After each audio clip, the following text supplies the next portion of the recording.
sona bé. I tant que sí. I ara, pareu molta atenció a la història que aquí mateix esdevindrà. És la història, la verdadera història d'un jove i eixerit mariner, en Gulliver. Anem a començar. Mariner jo en soc d'un petit veler, mariner jo en soc, mariner vull ser. Mariner jo en soc d'un petit veler, mariner jo en soc, mariner vull ser. No hi ha res millor que sortir a la mar i mans al timó, posar-se a cantar. Mariner jo en soc d'un petit veler, mariner jo en soc, mariner vull ser. Mariner jo en soc d'un petit veler, mariner jo en soc, mariner vull ser. Valga'm Déu, quina tempesta se'ns ha girat de cop i volta! Afluixeu les cordes! De pressa! Mare meva, el pal major es trencarà! El pal! El timó! He de mantenir el timó! De bon matí, quan el sol es va llevar, en Gulliver va despertar-se en una platja desconeguda i no sabia com hi havia anat a parar. Ei, però es pot saber qui m'ha lligat? Ei, que es desperta! Sí, es revifa. Qui parla? Qui riu? Pues a mi, Ei, no són aquesta gent tan menuda! Qui sou, Qui sou? Fora del meu damunt! Mentrestant, a Palau, el rei havia reunit els seus ministres i consellers i tenien una gran discussió. Què n'havien de fer d'en Gulliver? Després d'hores i més hores de donar-hi toms, a la fi es posaren tots d'acord i decidiren enviar el primer ministre de la cort per a fer tractes amb en Gulliver. Per ordre de sa majestat, es fa saber que l'home muntanya Gulliver. podrà ser lliure si ho desitja. I esclar, que ho desitjo ser lliure. Visca! Visca! Preparat? Vinga.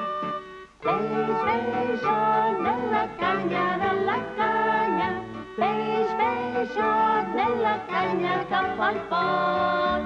Ho veieu? Ho veieu com tenia raó? Ja veureu. Ara segur que és un peix ben gros. Amunt, ué! I ara a la paella. Uepa! Vinga.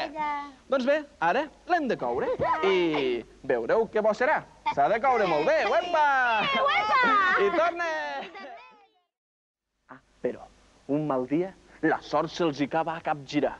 El primer ministre de la cort va presentar-se a casa d'en Gulliver, ben esperoguit.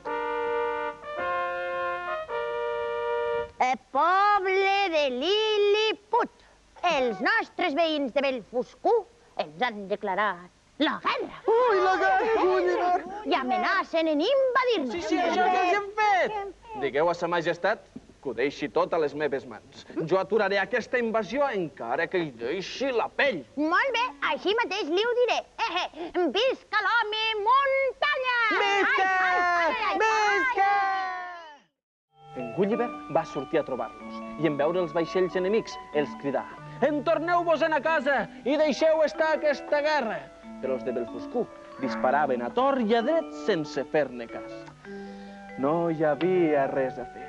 Els de Belfuscú disparaven i disparaven fins a cremar tota la pólvora i esgotar totes les bales.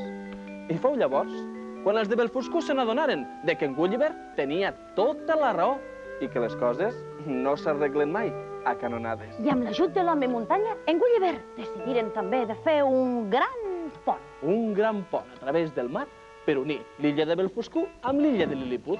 Però serà millor que vosaltres ho vegueu tot seguit. Els de Belfuscú! Hola, amics! Mireu, per allí arriba el rei de Lilliput! Ai, per l'altra banda el rei de Belfuscú! Ui, sí, em sembla que avui som tots aquí. I què se'n va fer d'en Gulliver?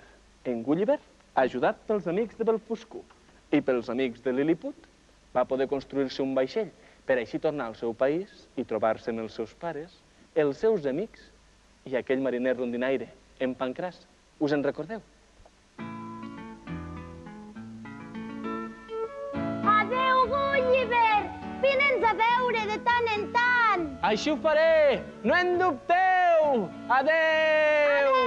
Adéu! I tot cantant la seva cançó del mariner, va allunyar-se i allunyar-se fins a perdre's en l'horitzó. Mariner, jo en soc d'un petit veler, mariner, jo en soc